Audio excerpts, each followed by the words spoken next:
दिल्ली दंगे का नाम दिया गया था जो, ठीक है, कोरोना से पहले जो था, दरअसल वो दिल्ली नरसंहार था। उसको भी आप देखेंगे। गुजरात का आप घटना देख लीजिए और कई सारी घटनाएं हैं, ठीक है, कई सारी घटनाएं हैं। तो यहाँ कोशिश वही हो रही है। सबसे पहले कहिए ना कि हम संविधान विरोधी हैं, तब हम देखें ना आप में दम, आपका दम, आपकी ताकत को हम तब मानेंगे। आप पहले कहिए कि आप संविधान विरोधी हैं। आप में हिम्मत नहीं है, दम नहीं है। आप पाखंड कर रहे हैं, एक तरफ ये कहने का कि हम संविधान विरोधी नहीं है और दूसरी तरफ संविधान विरोधी बात कर रहे हैं। मतलब गुड़ खाए गुलगुला से परहेज वाली बात है। कुछ लोग हैं, कुछ मीडिया है, कुछ और संगठन है अभी जिंदा है, जिसके चलते ये नहीं कर पा रहे हैं। नहीं तो जब इनको वो होलोकास्ट बनाने में देर नहीं लगेगी। चाहे वो हिंदू राष्ट्र की बात करें, मुस्लिम राष्ट्र की बात करें, सिख राष्ट्र की बात करें, किसी भी धार्मिक राष्ट्र की बात करें, ये संविधान के खिलाफ है। जिस दिन खड़ी होती है जनता, उस दिन हिटलर और मुसोलिनी, हिटलर को आत्महत्या करनी पड़ गई थी और मुसोलिनी को उल्टा लटका के मारा था।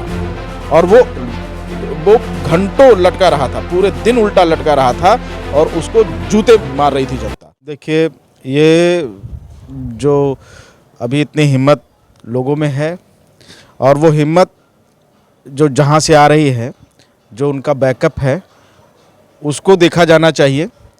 और यहाँ ईडी का नाम आप सुन रहे होंगे। ईडी बड़ी मशहूर हो रही है और लोगों के ऊपर छापे मार रही है, उनको हरास कर रही है, उनके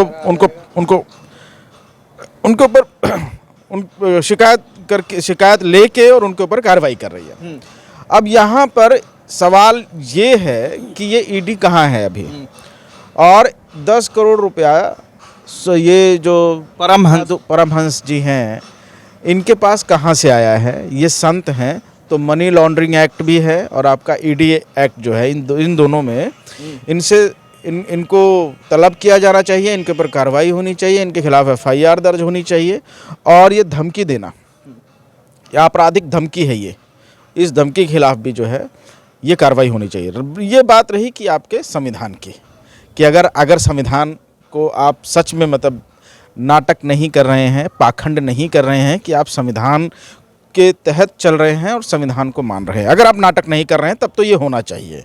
और अगर सच में वैसा है जैसा दिख रहा है, जैसा हम महसूस कर रहे हैं, और जो देख के कोई भी पता लगाया, मतलब ये इससे दूसरी राय अभी नहीं निकलती है कि भाई आप इतनी सब घटनाएं अगर आप देख रहे हैं कि इससे पीछे भी राजेंद्र पाल गौतम, उनको भी इस तरह से धमकी मिली थी और एक खास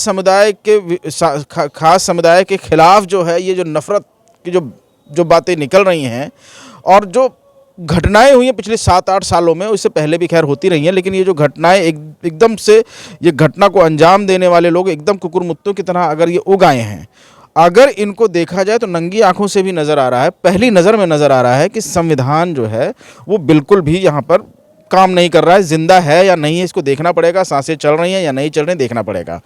मैं अपनी एक घटना बताता हूँ कि अभी ये पठान मूवी आई थी और शाहरुख खान की पठान मूवी आई थी, और इस शाहरुख खान की पठान मूवी के खिलाफ जो है बजरंग दल नाम का संगठन है एक, उसने इंदौर में, मध्य प्रदेश के इंदौर में नारेबाजी की। और नारेबाजी करते करते उन्होंने एक धर्म के खिलाफ, उनके किसी धर्म गुरु को जो है उन्होंने गाली दे दी। तो एक FIR दर्ज हो गई। FIR दर्ज हो गई तो अब उनकी कोर्ट में उनको खैर गिरफ्तार भी हुआ, FIR दर्ज हुई क्योंकि एकदम एविडेंस थे, डॉक्यूमेंट्री एविडेंस था, वीडियो था, तो गिरफ्तार हुए, उनकी बेल लगाई गई। अब बेल को अपोज करने के लिए कुछ वकील वहाँ पर गए, जो कि एडवोकेट्स एक्ट जो है उनको अनुमति देता है, उनको अधिकार देता है।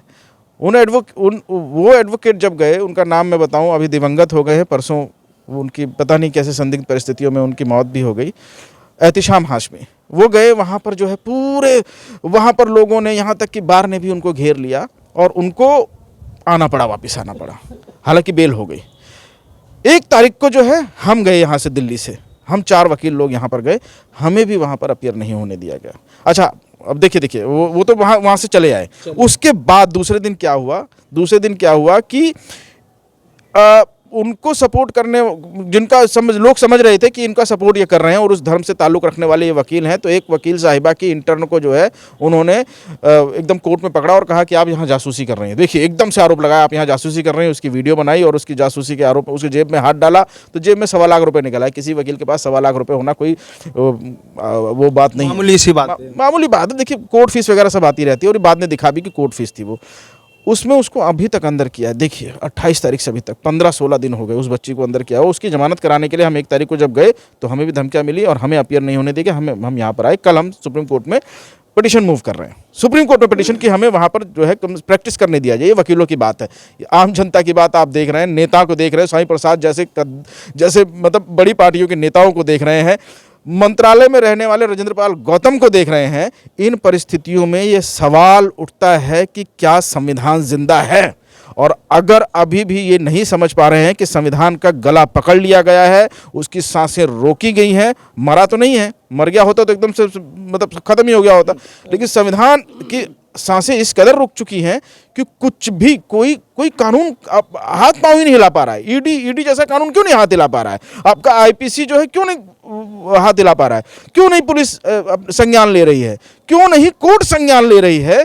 और क्यों नहीं जो दूसरे जो संगठन है, जो दूसरे संवैधानिक संगठन है, वो क्यों नहीं संज्ञान ले रहे हैं? सर, मैं एक सवाल और पूछना है इसी के साथ। इस तरह के जब संदेश आते हैं किसी समुदाय के प्रति, वहाँ पर एक बात और कही जाती है कि हिंदू राष्ट्र की कल्पना को किस तरीके से देखते हैं आप? देखिए, आपके संविधान में अगर होता कि हिंदू राष्ट्र है ये, तब ठीक है। हिंदू राष्ट्र है तो आप बताइए कि हिंदू, अगर है संविधान में तो बताइए। अगर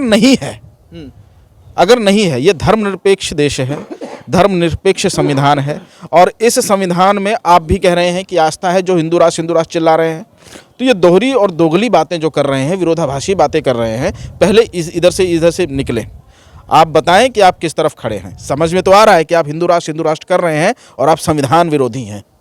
तो यहाँ पर जनता से भी ये अपील होनी चाहिए, जनता को भी ये समझ बनानी चाहिए कि जो हिंदू राष्ट्र की बात कर रहे हैं वो दरअसल संविधान के विरोध की बात कर रहे हैं, जो खुलकर नहीं कह पा रहे हैं। सर, संविधान के विरोध की बात कर रहे हैं हिंदू राष्ट्र, ठीक है, लेकिन अगर इसी तरह का कोई और समुदाय या कोई मान लीजिए मुस्लिम है या सिख है, अगर दूसरे देश की मांग करते हैं या किसी राष्ट्र की मांग करते हैं तो उनको एक टारगेट कर दिया जाता है, बोलते हैं कि ये समझ लीजिए देश के विरोध है, आतंकवादी है, खालिस्तानी है। तो सर, यहाँ पे क्यों नहीं सवाल उठता है? देखिए, जहाँ जिसके में दम होगा, जिसकी मतलब अगर आपका संविधान और संविधान की रक्षा करने वालों में दम है, और तो इनके खिलाफ खड़े हो जाना चाहिए।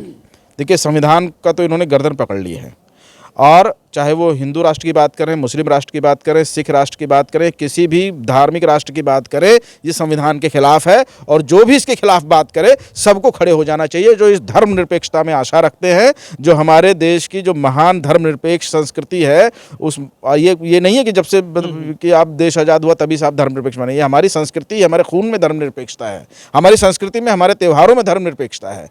तो इस धर्मनिरपेक्ष संस्कृति का जो सम्मान करते हैं, कम से कम वहाँ तो मतलब वहाँ उस पर, और जो संविधान को मान रहे हैं, जो उसमें कम से कम संविधान तो लागू होने दिए। ठीक है, होंगी कमियां संविधान में, आमंत्रित है आपके, मतलब आपका विरोध आमंत्रित है, आप आइए उस पर, उस संविधान पर जो आपका कुछ है तो उस पर टीका टिप्पणी आप कर रहे हैं, ठीक है, वो आप आइए, आपका वो कई सारे फोरम है, उस पर रखिए। और इसकी भी इजाज़त आपको संविधान ही देता है कि अगर कुछ ऐसे मतलब आर्टिकल्स हैं जो आपको लग रहा नहीं, फिर चर्चा की जरूरत है। देखिए, वो हो रहा है, संशोधन ढेर सारे हुए हैं, ठीक है, और संविधान का विरोध है तो खुल के कहिए ना, आप में दम नहीं है क्या?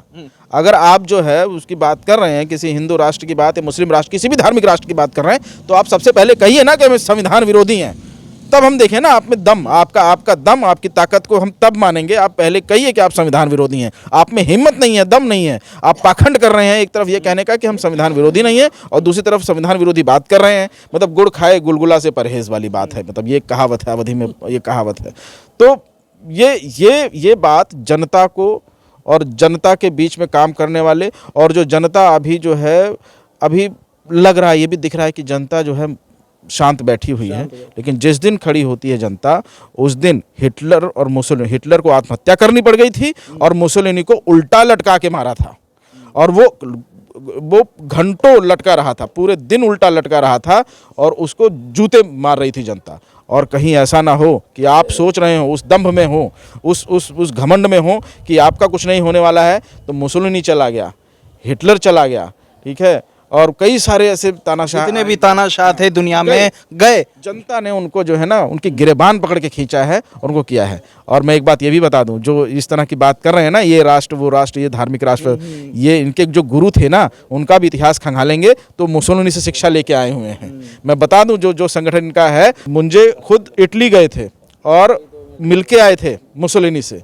यही वो मुसोलिनी है जिसका ब्राउन शर्ट्स था वहाँ पर, उसका संगठन था ब्राउन शर्ट्स, और यहाँ पर आकर वही ब्राउन निक्कर पहन के इन्होंने जो है वो संगठन बनाया और उसी तर्ज पर चल रहे हैं। तो उस तर्ज पर अगर हिटलर की भी विचारधारा पे चल रहा। बिल्कुल बिल्कुल मुसोलिनी और हिटलर की विचारधारा, ब्राउन शर्ट्स उनका ही था, वही वो डंडा लेके चलते थे, वही वो नस्लवाद, देशभक्ति को वही नस्ल, देशभक्ति के नाम पर दरअसल नस्लवाद कर रहे थे वहाँ पर भी जिस तरह से यहूदियों के खिलाफ में वहाँ पर नरसंहार किया गया, वही कोशिश यहाँ पर हो रही है। मौका मिलते ही वो किया जाएगा। यहाँ पर हैं आपके जैसे लोग, आपके जैसे कुछ लोग हैं, कुछ मीडिया है, कुछ और संगठन है अभी जिंदा हैं, जिसके चलते ये नहीं कर पा रहे हैं। नहीं तो जब इनको वो होलोकास्ट बनाने में देर नहीं लगेगी, और उसी तर्ज पर चल रहे हैं। इनकी मंशा वही दिख रही है और वही करने की कोशिश कर रहे हैं। अभी जो है दिल्ली दंगे का नाम दिया गया था जो, ठीक है, कोरोना से पहले जो था, दरअसल वो दिल्ली नरसंहार था, उसको भी आप देखेंगे। गुजरात का आप घटना देख लीजिए, और कई सारी घटनाएं हैं,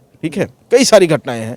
तो यहाँ कोशिश वही हो रही है। अगर आप उस तर्ज पर चल रहे हैं, उस रास्ते पे चल रहे हैं, तो याद रखिए आपका अंजाम भी वही होगा जो उनका हुआ था, और ख़त्म हो जाओगे।